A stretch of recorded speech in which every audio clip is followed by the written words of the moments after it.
حي على الفلاح.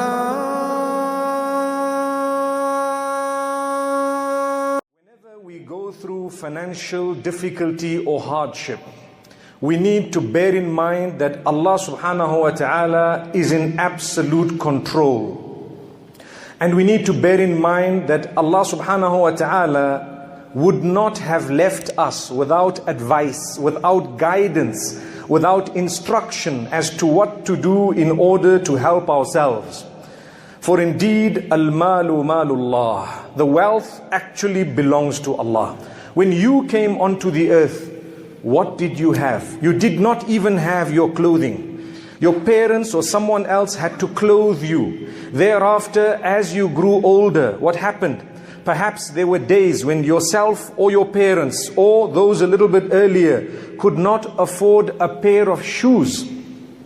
Perhaps they could not afford a motor vehicle or a car, meaning or a house, or even transport for that matter. There were days that has happened. And when you leave, you will leave with nothing. Whatever clothing you have on you shall be removed and replaced with a shroud. Whatever wealth you have already, that which you spent, your name will be written next to it that you spent this money.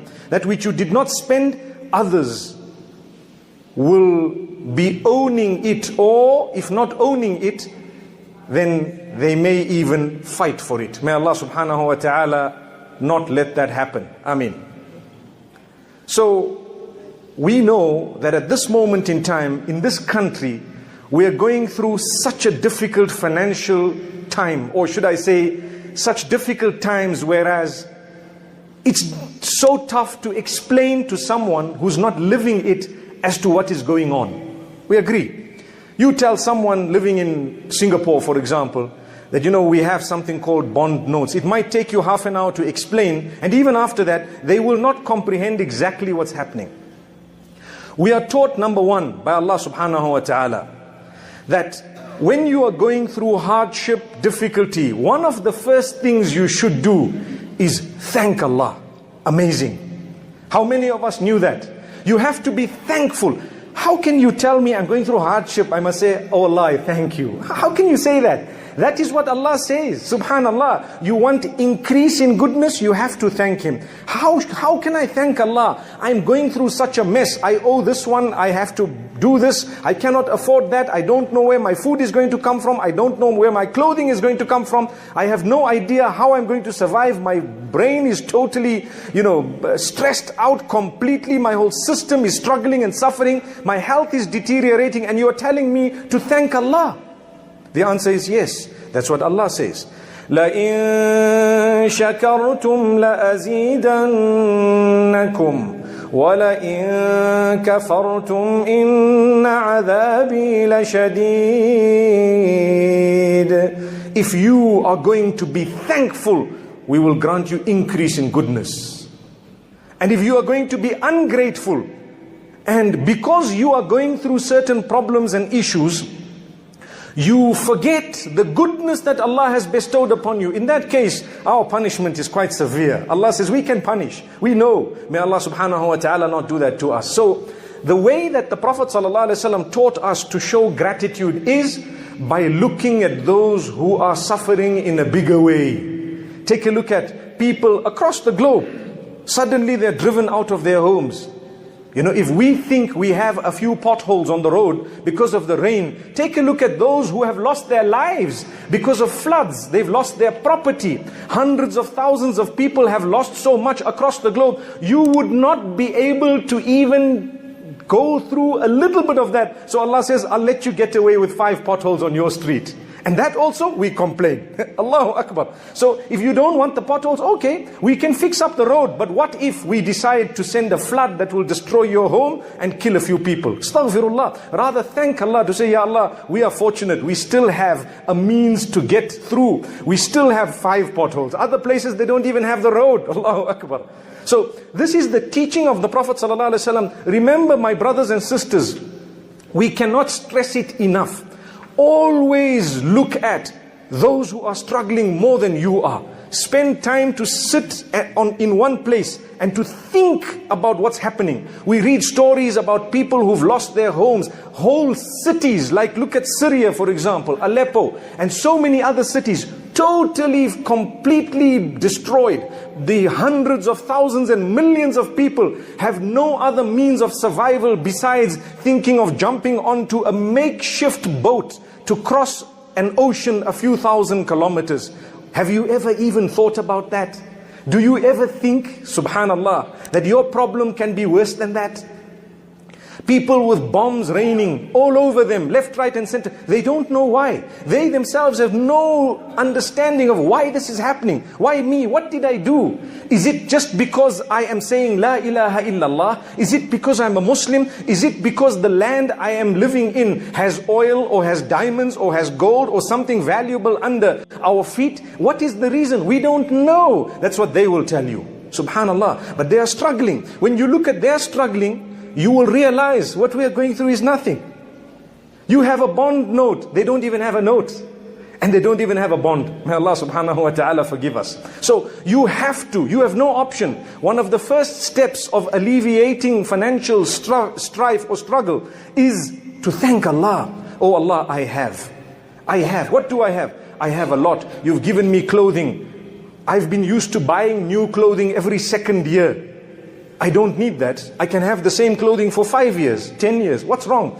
But when you start thinking that the lifestyle you've been living for such a while is no longer financially viable, feasible, and if that is your financial struggle, then my brother, my sister, you need to revise your understanding. There are people who don't have clothing. Recently I was looking at the weather in some parts of the northern Middle East, Syria and so on. The amount of snow, the amount of cold weather, meaning the temperatures, and people without clothing, people who barely have socks. And here we are with temperatures that are far higher than that, and we have the best of clothing. When I say best of clothing, the worst from amongst us has the best clothing compared to them. That's what it is. May Allah grant us the ability to thank Him. The problem, wallahi al-azim, with us is we tend to just complain. Everything is a complaint. Everything is a problem. We want to live such a lavish lifestyle that it is so high in terms of financial demand, we cannot meet it, but we are complaining that we cannot live to that level. Why? This brings me to the second point. My brothers and sisters, in order to help yourselves, and myself included, going through this financial crisis, we have to learn to downgrade our lifestyle, whether you like it or not. You don't need the latest and the best. You don't need to eat out every day. You don't need to have a meal until you are full. Remember this. The sunnah is to only have 1/3 of solid, 1/3 of liquid, 1/3 of air. Maybe your financial capacity might force you to adopt the sunnah. My brothers and sisters, it is a sunnah even if you had money. You're not supposed to be wasting. So downgrade your lifestyle. I'm being serious. Many people are complaining out of fresh air. I can't afford my son's school fees. Well, where do you send him? Well, the fees is $3,000 a term. My brother, there is another school down the road where it is $300. You cannot collect zakat of the community in order to oil the fact that you would like to live up to the Joneses. Not at all. It's wrong. And don't ever you dare complain about financial difficulty when you have not downgraded that. No, it's an embarrassment. Well, if you think it's an embarrassment, then suffer the consequences of not being human enough to lower your level. Lower it. You don't need to live on such a high level. I know people may not agree. Wallahi, it is fact. You have to agree.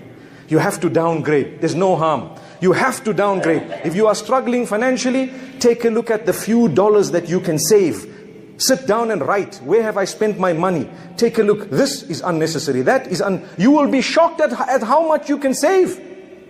And then you will see there are others who are really struggling. They have nothing, subhanallah. And they are still thanking Allah. They will be there. What did you eat, my brother? I had 1 avocado. Allahu Akbar. I've heard this with my own ears. And they are happy. They are at salah in the same masjid you are sitting in. Subhanallah. And they are so excited. And another person is so upset and angry because he used to go out to eat 5 times a week. And now he can only go out once a week. And for him, that is an issue. And for this man with an avocado, he's thanking Allah that he had one avocado. Where are we? This is why, going back, the hadith says, look at those who have less than you. Wallahi, you will always find that you are way above most others. Way above most others. We have such beautiful soil that we can grow our own fruits. A lot of us have our own fruits and veggies in our own gardens. How can you complain? You are lazy perhaps. May Allah subhanahu wa ta'ala not let that happen to us. May we be from those who thank Allah and who downgrade, who look at others and who realize how fortunate we are. I do not have the time to go into specific examples, but I've given you one or two. And you need to look at people around you who are struggling. Listen to the news and you will see those who were enriched. Thank you so much for listening to this short message. I pray that it has increased you in a little bit of motivation and hope. And the same applies to all of us. Jazakumullah khair. Assalamu alaikum wa rahmatullahi wa barakatuh.